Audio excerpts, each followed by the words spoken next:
Welcome back to my YouTube channel. My name is Charles. I'm your host of Saved by Children TV. Back at it for a brand new video. Happy Tuesday. Now I have four stories for you guys tonight.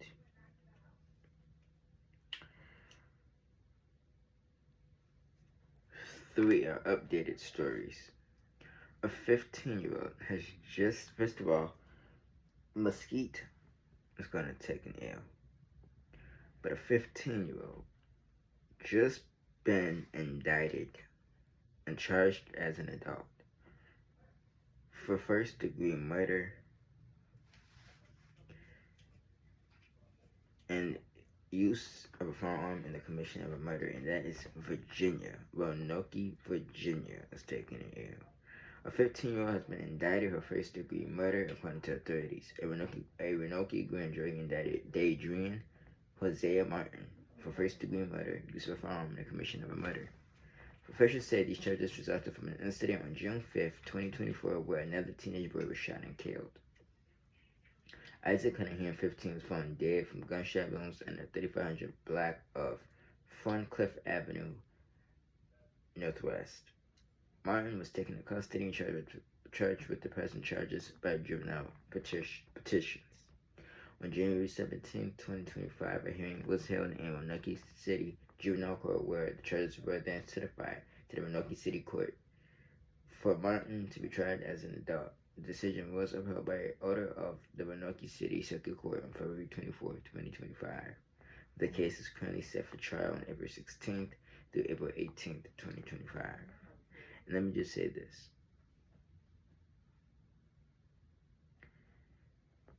If that 15-year-old is convicted on first-degree murder alone in Virginia, he can face the rest of his natural life in prison behind picking up a firearm using it in the commission of a felony.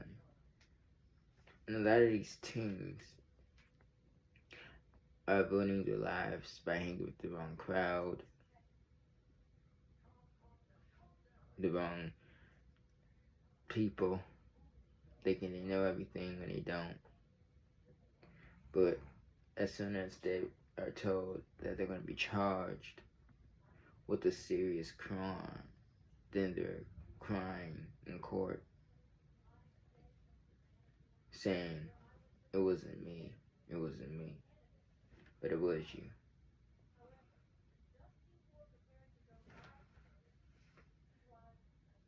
Keep the family thoughts and prayers of the victim, and may justice be served. We'll move to story 2. Out of 4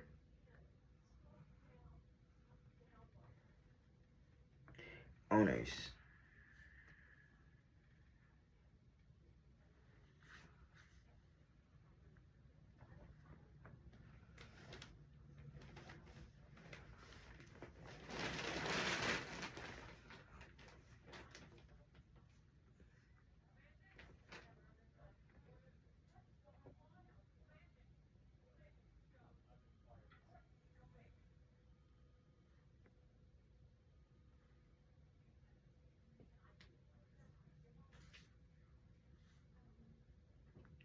I'm on ABC News.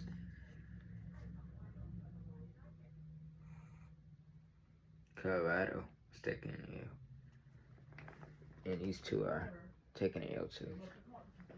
A funeral home owners have pleaded guilty to corpse abuse after nearly 200 decomposing bodies are found. The married co-owners of a Colorado funeral home where nearly 200 decomposing bodies were found pleaded guilty Friday to corpse abuse. Joan and Kerry Halford ran the Return to Nature Funeral Home, which had operations in the Colorado Springs area and Penrose, Colorado.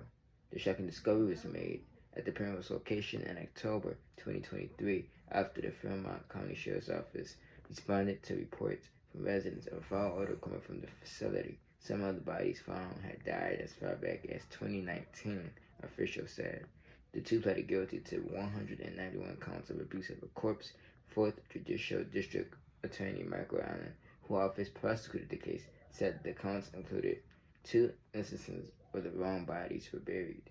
The judge accepted the pleas during a hearing on Friday, though has not yet accepted the plea agreements and will reserve judgment for that until sentencing next year, Allen said.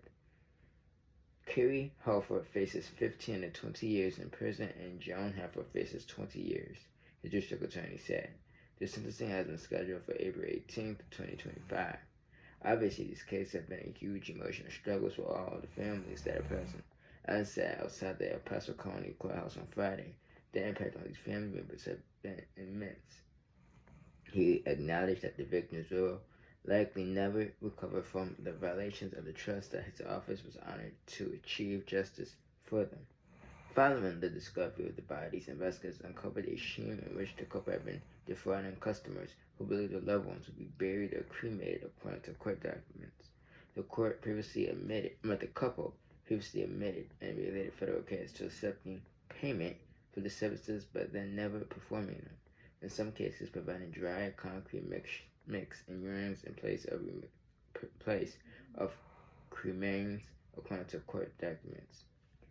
The couple admitted to collecting more than $130,000 from victims for cremation or burial services which they never performed over more than a 4-year period. Court documents show they also admitted to conspiring to defraud the U.S. Small Business Administration of more than $800,000 in COVID-19 pandemic relief funds, according to court documents. Both pleaded guilty last month in federal case to one count each of conspiracy to commit wire fraud. They are scheduled to be sentenced in that case on March 20th, 2025. They each face up to 20 years in federal prison, prosecutor said. Allen said it's conceivable that the state prison sentence will run concurrent to the federal sentence. Kerry Halford bond was revoked on Friday's hearing and she was remanded into custody. Her attorney declined to comment to ABC News. Joan Halford was already in custody. He is represented by the Public Defender's Office, which does not comment on cases. And those two needs to be going to prison for a very, very long time. Because what they did is ruin so many lives, so many people, so many families for no reason. And they should remain behind bars for the next 40 years. This was despicable. This was heinous. This was brutal. This was tortured. This was the whole 9 yards. And people like that do not need to work in a funeral business. If you do not know how to run a funeral business, you shouldn't get a license to work in a funeral business because it takes a lot to handle. It takes patience, perfection. It takes a lot to achieve that type of work. So these individuals take advantage of people in their most vulnerable time, and that alone should give them life in prison. Life.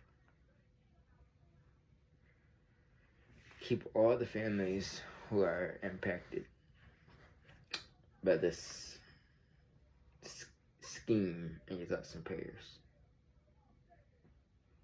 We're gonna move on to story 3 out of 4.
So Dallas, Texas taking an L. This is the update about the Dallas rapper and his 5-year daughter who was killed.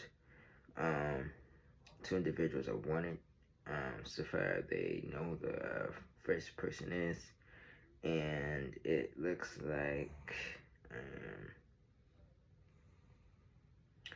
law enforcement authorities were searching on Monday night for one of two gunmen who they alleged opened fire on a Forest Hill car wash Bay, killing a North Texas rapper and his 5-year-old daughter. A judge signed a capital murder warrant for the suspect, whose name police declined to release. I don't know why. Family member identified the victim as Chucky Smith, known as G Money Lorani, and his daughter. Two males wearing the blue jeans and gray sweater. About 10:45 a.m., left a white four-door Kia, approached Smith's vehicle parked in the bay, and shot the father and child to death. First, what police said. Police suggested they had not identified the second suspect. First, Police Chief David Hernandez did not respond to questions from a reporter on whether a surveillance camera at the business recorded the shooting, or the suspects arriving at the fleeing lane, or whether ejected cartridge casings were recovered at the scene. Smith's aunt, Stella Houston, told the press that Smith was cleaning out his car when Smith came to doing shot him, killed him and the baby.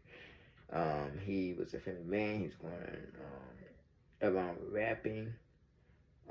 Houston said, "Why would you tug him? He didn't bother nobody and their baby." A spokesperson with the Master and Mid Service confirmed that two people were dead, and one close reported a gunshot at Celebrities Express Car Wash at 6500 Forest Drive. A crowd, including members and friends of Smith, who was 30, gathered Monday afternoon at the car wash for ambulances, forest police officers, for Worth police and firefighters. The sheriff's office and other law enforcement agencies responded. Texas Rangers are leading the investigation. Crime scene tape and dozens of evidence markers dotted the scene. This is the third fatal shooting. So far, the population of 14,000 people. February 21st, from a police was shot and killed two men at a car dealership at Arcade Auto Sales on Mansfield Highway, police have said. February 22nd, 36-year-old woman was killed in the backyard of her home. Her state brother had her. They have not announced any arrests in that case. And then at Slappy's Car Wash, spokesperson on statement distributed to the press at the company's place will be praying for the victims and the families. We are shocked, appalled, and deeply troubled by the senseless and violent event that occurred today. Right now, there are more questions and answers, the spokesperson wrote. Now, I'm going to say this. If you have seen the video, you see that the grandmother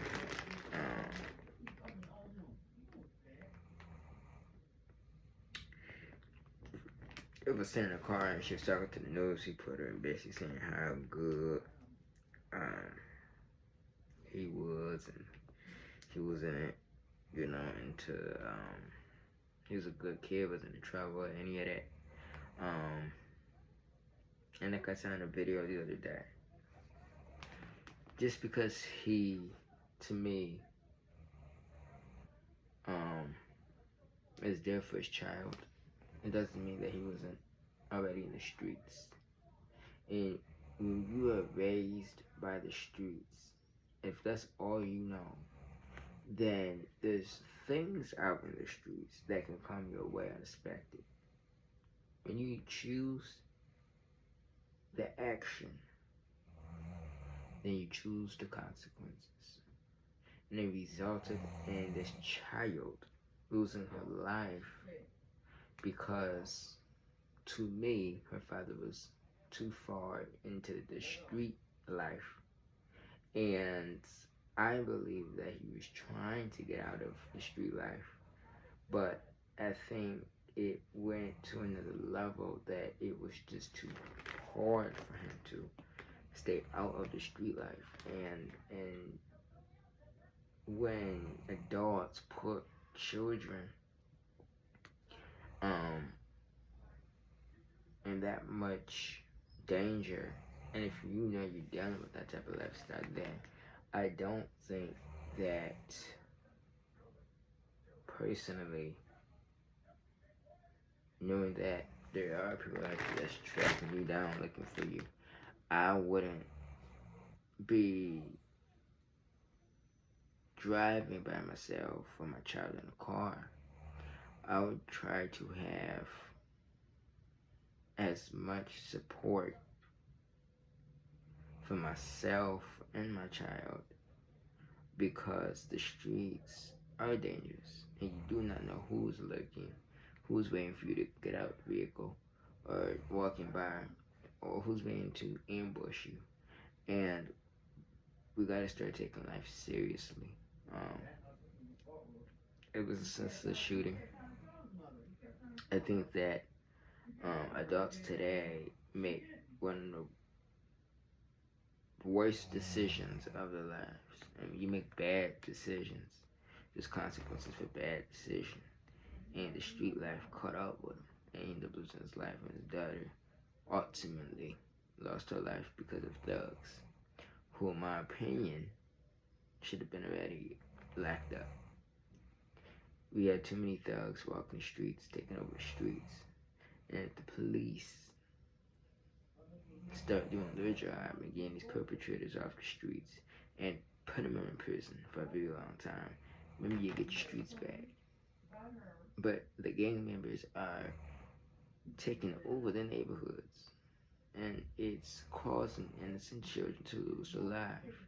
So people gotta start caring. People gotta start caring. I'm gonna show the video. If it plays.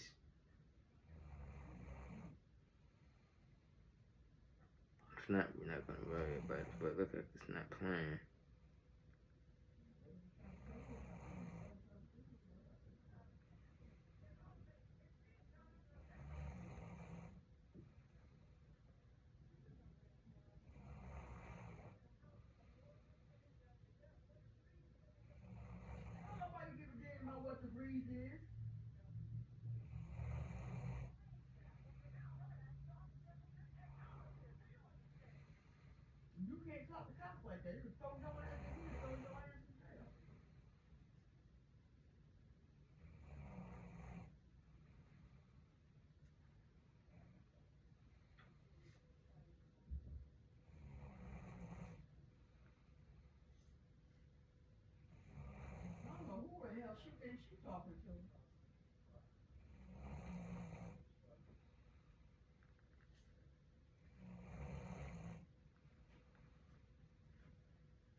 So I was saying, I think adults gotta make better decisions when it comes to their children. Keep family in your thoughts and prayers. Our final story is about Michelle Chidester. This is an update. I talked about it. I think about a month or so ago, so we're gonna talk about it.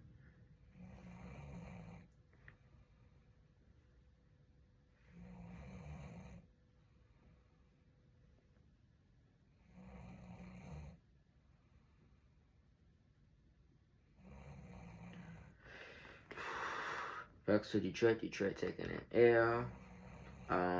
This is the brief so far. Today of testimony during the Swan Boat Club crash trial included testimony from the mother of 2 kids killed, numerous law enforcement officers, and other victims hurt in the crash.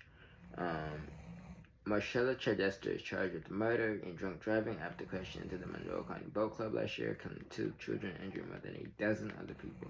Her attorney argues that she was suffering from a health condition when she hit the building. During the second day of testimony during Marcella Chidester's Swan Boat Club trial, The mother of the two children killed in the crash took the stand to discuss the moment she learned the children had died. Chad Dester, 67, is charged with murder and several other female felonies for the April 2024 crash that killed Alana Phillips and Zane Phillips. Through tears, the mother, Maria Dodds, testified Tuesday that she woke up in a hospital bed and learned two of her children were dead while her other son was badly hurt.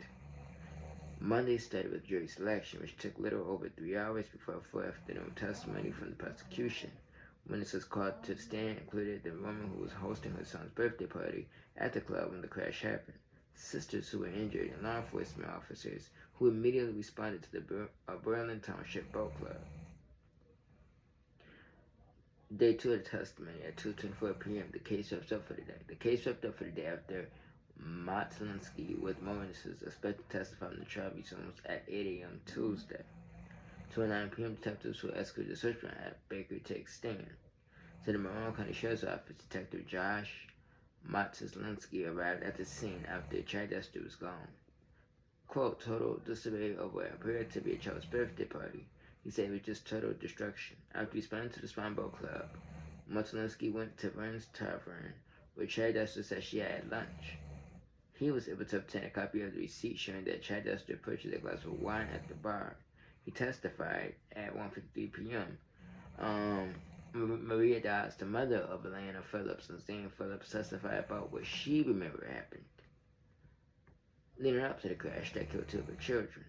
She said that her children had just finished eating and were going to soon head outside. She doesn't remember the crash. She testified Dodds learned what happened when she woke up in a hospital. Through tears, Dodds described learning from her sister that Alana and Zane were killed and her other son was severely injured. Quote, I freaked out because it hit me.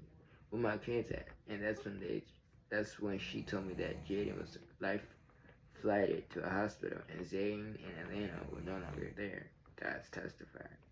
Both Dodds and her surviving son Jaden suffered broken bones in the crash. When Chad Dester's attorney Bill Colovis went up for cross-examination, he didn't have any questions for Dodds. However, he broke down in tears while giving his condolences to her. Chad Dester was also seen crying at this time. Another victim, Leah Stith, took the stand to describe what she witnessed and the injury she suffered. Quote, from what I remember, there was just debris flying everywhere. It seemed to me like an explosion had gone off. She said that, but I just assumed because of how much havoc was going on. Stith lost consciousness. She suffered a concussion, had a hematoma on her head, a broken sternum, 3 broken ribs, and a punctured lung. She also suffered from PTSD and has trouble being in vehicles now, especially when others are driving, she testified. The first Swanboat Club crash victim to be called to the stand Tuesday was Diane Medina. Other victims testified Monday. Like the other victims, Medina detailed the injuries she sustained when the vehicle built through the building. So this is the thing.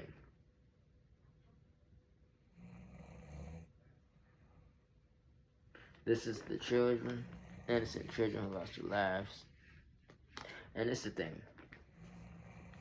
You know, Chad Dester is 67. She was 66 when this happened. Any prison sentence, if she's convicted on 2 counts of second degree and amongst other felony charges, any sentence they give is not going to make these children back. So if they give her life plus 20, so 20 to life, so which is 20 years, 40 years for this. She's not going to live out the whole entire 40 years. But I think we need to wake up drunk drivers through America. If you decide to get in a vehicle, I don't care if you just got done taking your medication, got down from drinking, smoking, you don't get in a vehicle and start driving because you don't know who you can impact. You don't know how to operate while under the influence. And it's a bad decision because things like this happen. And lives can be ruined. And there was 2 innocent lives that were ruined because someone chose to either drink and drive or if they had a medical issue, drove knowing that they had a medical issue, which was careless. If you knew you had underlying medical issue, you shouldn't be driving a vehicle until a doctor give you the say so, because it could put other people's lives in danger. So again, don't know if you know want to try resume. I'm pretty sure they're gonna go over her blood content, their autopsy report. It's more that's gonna have to come to the forefront. I will give that official update on this case when it becomes available, if she's convicted or not. But for now, this will be the update to this case. She is on trial. Should she be convicted of 2 counts of second-degree murder? I would say yes, because you could have made a better decision. You could have drove at a decent speed. Speeding is never the answer. Like, comment, subscribe, share, turn your post notifications on so you can be notified every single time I drop a brand new video on this platform. Peace.